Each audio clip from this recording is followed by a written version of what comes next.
اعوذ باللہ من الشیطان الرجیم بسم اللہ الرحمن الرحیم۔ معزز سامعین، السلام علیکم ورحمۃ اللہ وبرکاتہ۔ جیسا کہ پچھلی ویڈیو میں نے اس ماہ مقدس عید الاضحیٰ کے میں قربانی کے فضائل بیان کیے، تو جیسا کہ ہر کوئی جانتا ہے اور پہلے بھی بیان کیا جا چکا ہے کہ یہ ذوالحج کا مہینہ دین اسلام کا ایک خوشیوں بھرا، نعمتوں بھرا مہینہ، رونق افروز ہے اور عید الاضحیٰ کی آمد ہے۔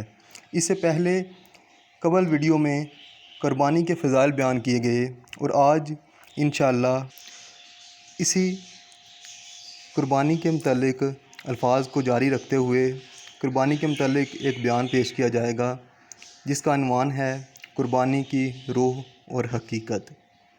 جیسا کہ ہم سب جانتے ہیں، قربانی اسلام کا ایک اہم رکن کی حیثیت رکھتا ہے، جو کہ ایک نامور مسلم تہوار عید الفطر پر پیش کی جاتی ہے، اور اللہ تعالیٰ کے پیارے نبی حضرت ابراہیم خلیل اللہ علیہ السلام کی یادوں کو تازہ کیا جاتا ہے۔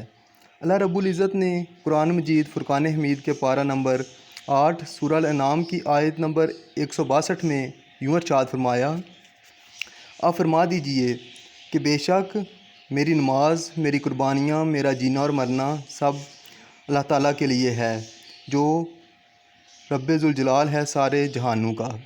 پیارے دوستو، جس طرح کہ دنیا میں ہر ایک چیز کی ایک ظاہری صورت ہوتی ہے اور ایک روحانی، اسی طرح قربانی کی بھی ایک ظاہری صورت اور ایک روحانی صورت ہے۔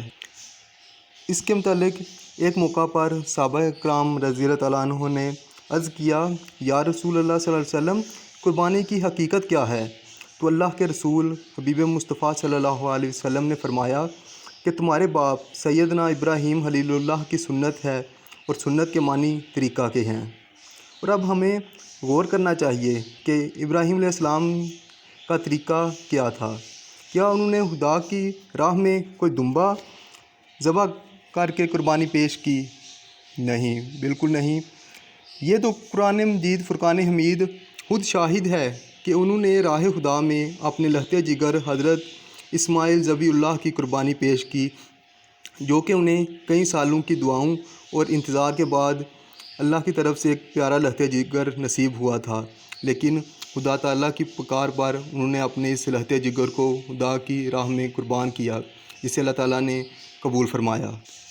لیکن یہ ان کے لیے ایک اپنے رب کی طرف سے ایک آزمائش تھی، جس پر وہ پورا اترے اور اپنے لہتے جگر کو رب کی راہ میں قربان کیا۔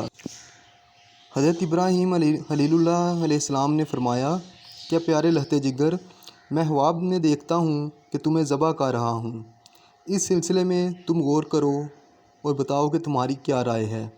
تو آپ کے لہتے جگر جناب سیدنا اسماعیل علیہ السلام نے عرض کیا: ابا جان، آپ کو خدا کی جانب سے جو حکم ملا ہے آپ وہ کر گزریے، اگر اللہ نے چاہا تو آپ مجھے صبر کرنے والوں میں پائیں گے۔ بس دونوں باپ بیٹا رب ذوالجلال کے حکم کے سامنے اپنی گردنوں کو جھکا بیٹھے۔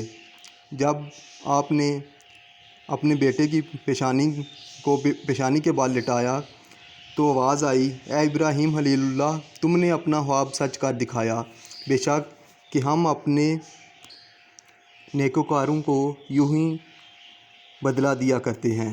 اس سے یہ حقیقت واضح ہوئی کہ آپ علیہ السلام نے اپنے بیٹے کی قربانی پیش کی، تاہم اللہ تعالیٰ نے حضرت اسماعیل علیہ السلام کے عوض جنت سے ایک دمبا بھیجا اور اسماعیل علیہ السلام کی قربانی کو قبول فرمایا۔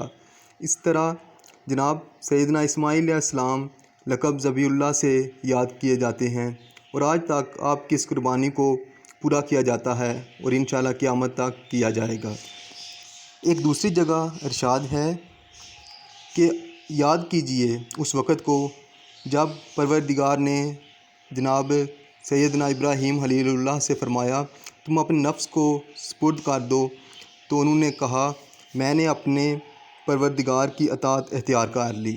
اس سے معلوم ہوا کہ ان کا دائمی طریقہ اطاعت و شعارت اور خود سپردگی تھا، یعنی کہ آپ اللہ تعالیٰ کی طرف سے کیے گئے ہر حکم کے سامنے سر مسجود ہو جاتے۔ آپ علیہ السلام کی پوری زندگی کا جائزہ لیا جائے تو ہر محاذ پر ان کا یہی طریقہ کار رہا۔ ہوا وہ دہکتی آگ میں چھلانگ لگانا ہو یا بے آب و گیاہ وادی میں اپنی بیوی کو اور اپنے ہونہار بیٹے کو چھوڑنا، مال و جان کی پیش کرنا ہو یا معصوم بیٹے کے نرم و نازک گلے پر چھری چلانے کا نازک موقع ہو، آپ نے اپنے رب ذوالجلال کی خوشنودی کے لیے سب کچھ پیش کر دیا۔ اس کے پیش نظر قربانی کے فضائل کے ٹاپک میں بیان فرمایا کہ قربانی ذبح کرنے کی شرط یہ ہے کہ یہ ایک خاص مقصد خوشنودی یا خداوندی کے لیے ہو، نہ کہ بود و باش اور نمائش کے لیے۔ اگر قربانی کی تاریخ کو دیکھا جائے تو اس کی تاریخ بہت ہی قدیم ہے۔ اس کی ابتدا و آغاز حضرت آدم علیہ السلام کے زمین پر اترنے کے وقت ہی سے چلی آ رہی ہے۔ ان کے دونوں بیٹوں جناب حابیل علیہ السلام اور قابیل علیہ السلام کی قربانی کا ذکر تورات و انجیل کے علاوہ خود قرآن مجید فرقان حمید کے سورہ مائدہ میں بیان ہے۔ حابیل علیہ السلام نے مینڈے کی قربانی، جبکہ جناب قابیل علیہ السلام نے کھیت سے کچھ غلہ صدقہ دے کر قربانی پیش کی۔ اس زمانے میں آسمان سے آگ نازل ہوتی تھی اور جس کی قربانی کو چھو لیتی کہا جاتا ہے اس کی قربانی قبول ہوئی ہے۔ جب جناب حضرت آدم علیہ السلام کے بیٹوں نے اپنی قربانی پیش کی تو اس وقت کے سلسلہ کے مطابق آسمان سے آگ نازل ہوئی تو حابیل علیہ السلام کے مینڈے کو چھو لیا اور قابیل کی قربانی کو چھوڑ دیا۔